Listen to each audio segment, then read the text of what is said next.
Welcome back to the channel, everyone, for another ESO build video. I'm Fuzzy Juggernaut. Today I'll be showing you my Mag Sorc PvP build for the Stonethorn patch. But first, before I get into the build, if you like the video or the content on this channel, make sure to subscribe, hit that like button, and push that notification bell to get the latest content from this channel. Now let's get into it. This is a great solo build, but also can work well in group play. We have a lot of damage with really good sustain. Our HP is really high for being in light armor, and we have decent resistances, which makes it really nice for battle while we're battling other players. There's multiple ways to run this build, and I'll be showing you all of them in this video, but enough talk, let's hop right into the build and get into it. Alright, here we are. Let's hop into the character sheet real quick. So we're sitting at 36,000 Magicka with 1882 recovery, 32,800 max health almost, and then 18,000 stamina. We have 2,500 spell damage with 40% crit, 22,157 spell resistance, and 21,533 physical resistance with 2,700 critical resistance. This is unbuffed on the front bar. We have all points into Magicka. I am a dark elf on this build. You can run high elf or whatever you'd like. This is just what I run. Go to the back bar, unbuffed. We have a little less Magicka on the back bar, but close to the same. Then we have about 1,000 more health and 500 more stamina. Damage is close to the same, a little bit more on the back bar due to our skills. And then we have 25,377 spell resistance, and we have 24,753 physical resistance with 2,700 critical resistance also. Going down to our Mundus. So for the Mundus, I'm running the Atronach for our Magicka recovery. This is what puts us at 1,800, almost 1,900 Magicka recovery on the build. You don't have to run this. There's multiple ways to run this build with the sets that we're using, and you'll be able to interchange out jewelry, Mundus, and skills with the whole entire thing. So you can conform it to your playstyle and how you want and what you'd like. If you want less recovery or whatever, or you can even get it up to 2,100 recovery by switching a few things around. This is what I like and I feel comfortable at, but it's completely up to you. Our food we're going to be running is spring-loaded infusion. It's pretty good food, works really well with this set. There will be some other foods you can run if you want to switch out the set for a different one, and we'll get into that in a minute. Go to the inventory. Slottables, so these are all the foods you can use. This one will be with necropotence, these two. They're sort of expensive, and you can use any tri-stat food also that you'd want. So be with sugar skulls or clockwork citrus fillet. For bright throat that I use though is going to be spring loaded infusion, and a cheaper version to get is Witch Mother's Potent Brew, but these both are purple foods and they're pretty easy to obtain. Our first set's going to be bright throat, and this is going to be an Inferno Staff on our front bar. I have shock damage on here with Nerdhone. You can go sharpened, infused, whatever you'd like. This is just what I had from the past and I left it how it is.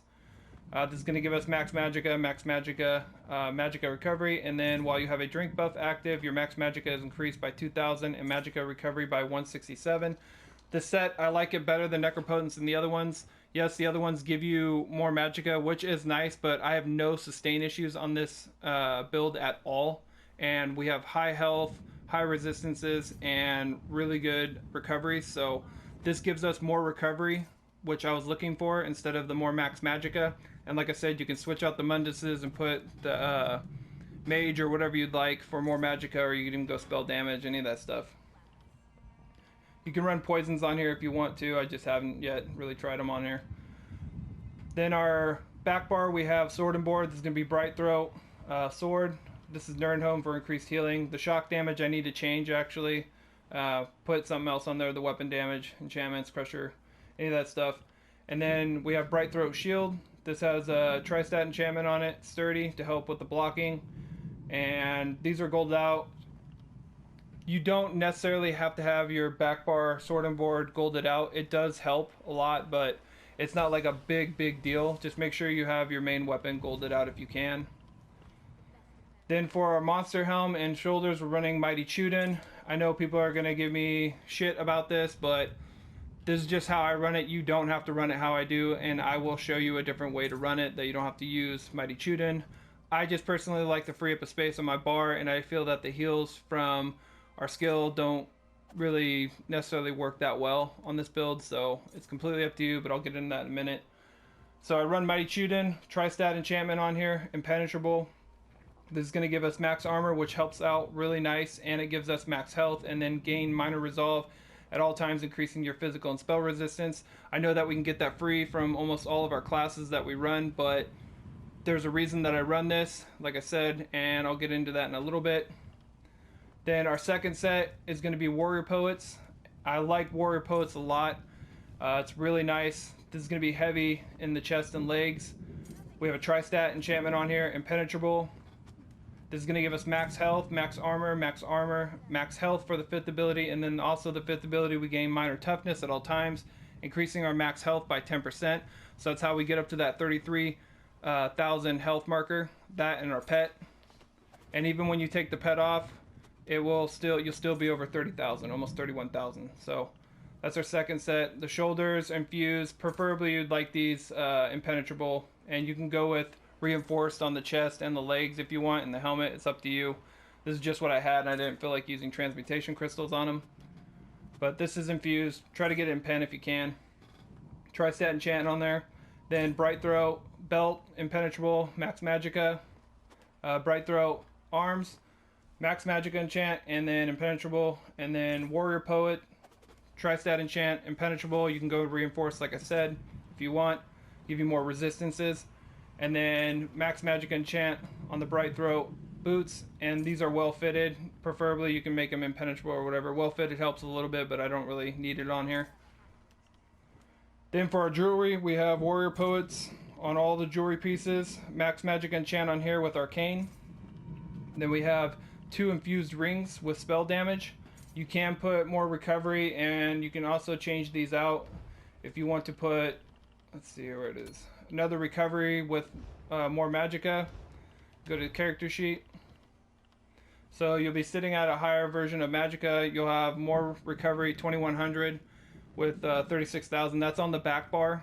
You'll have a little less damage, but overall I can help you out if you need that. If you feel like you need more sustain and more resources, then it's up to you. On our front bar we'll have 37,000 with 2100, which is nice. So it's completely up to you how you want to go about it.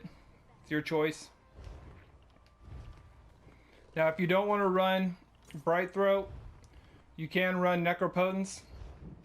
Put these on there, take off those 3 pieces, put on Necropotence, and then put Inferno Staff. This one's precise, but you don't have to have precise. Like I said, you can use whatever. If you use the precise one, it'll put you to like 42 or 45 crit, but Necropotence works really well. It'll put you up to like 38 to 39,000 Magicka, but you'll have less stamina because of the foods, depending on what foods you use.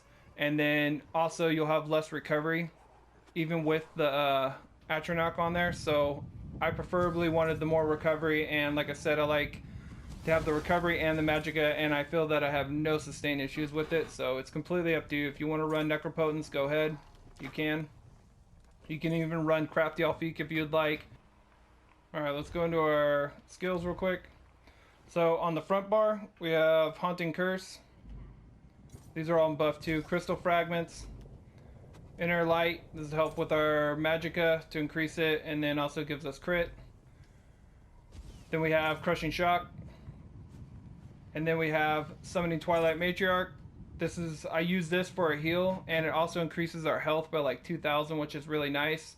These are all unbuffed.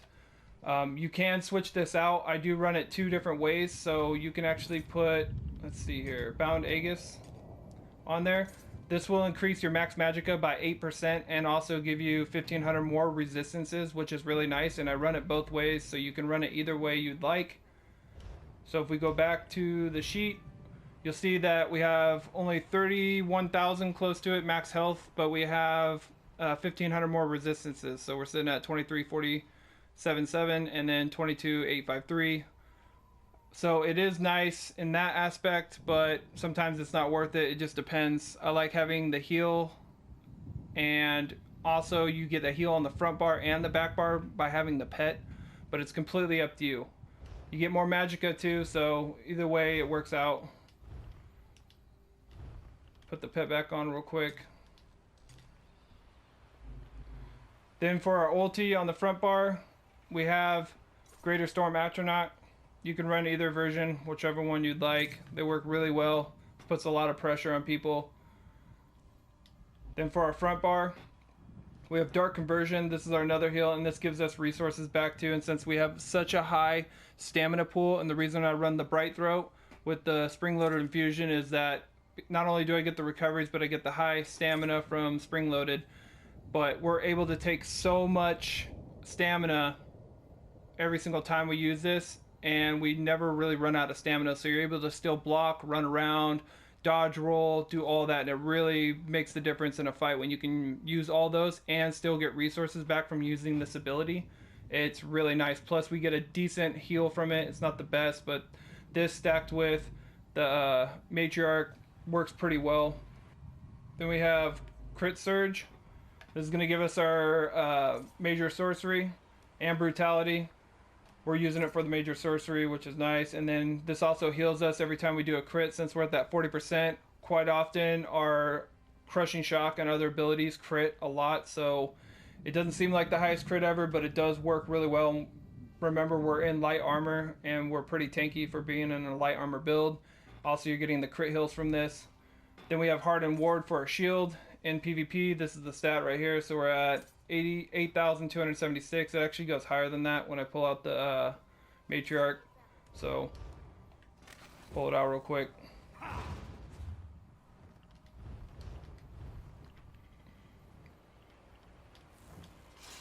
So it goes to 8,485, which isn't the highest ever, but it is what it is. Then we have Streak. This is a flex spot also. So you don't have to run Streak on here. You don't necessarily need it. I switch this ability out a lot, just depending on what I'm doing and where I'm fighting at. So you can put Defensive Ruin if you'd like. You can put Daedric Mines. You can put Boundless Storms right here to get your resistances up if you want. And instead, take off this. And you can put like Balorgs or Mal the Inferno if you want. It's completely up to you, whatever monster set you would like to run. Go there.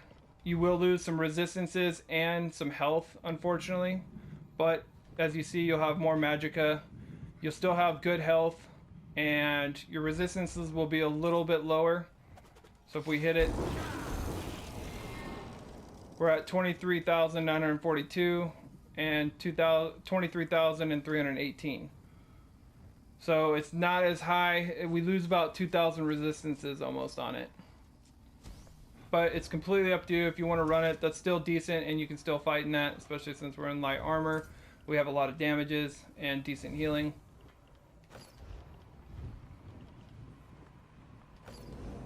So it's a flex spot. You can put whatever you'd like there. It's completely up to you. And you can run this without sword and board too. If you want to put a resto staff on the back bar for a heal like that way, take off the Matriarch and put something else, you can. You'll have less resistances without the sword and board on the back bar, but it's still okay. And it is still viable. And like I said, the Matriarch on the back bar also, so you have a heal on the front and the back and your health total. And then I have Shooting Star on the back bar. I'll use, depending on the situation that I'm in, I can use this also while I'm on my back bar to relieve some pressure off me if I need to, but this hits decently hard. It's not bad. It helps get the people off you, and it also increases your Magicka on your back bar. So you can run something else here if you'd like. You don't have to run this one. It's completely up to you. Now we'll go to our champion points real quick. This is just a template also, so you can run your champion points however you see fit. You don't have to run them like this, but I have 40 into Warlord, 11 into Sprinter, 75 into Arcanist, 43 into Mooncalf, 23 into Healthy. You actually don't need these since we're not running the Clockwork Citrus Fillet or Bewitched Sugar Skulls or any of that stuff. I just have them in there for when I switch stuff out. You can take these out and put them somewhere else. Then we have 34 into Tumbling, 44 into Shadow Ward, 32 into Blessed, 48 into Elfborn, 64 into Elemental Expert, 54 into Spell Erosion, 72 into Master at Arms. We have none into this tree. We have 61 into Ironclad, 29 into Resistance, 12 into Light Armor Focus, 44 into Thick Skin, 43 into Elemental Defender, and then 43 into Hardy. And then we have 23 into Bastion for our shields. You can put a little more in here if you want. 15 into Quick Recovery. And that's about it for the champion points. I think that's about it. Pretty sure I covered everything, but if I didn't, just let me know in the comments section below, or if you guys have questions or any of that stuff, and I'll try to answer anyone that puts on there. Also, I just wanted to give a shout out to all the people that have been showing me love and support on the channel. It means a lot to me. I appreciate it. And also I want to say that I appreciate everyone stopping by and checking out the video, and I'll see you guys on the next one. Have a good one.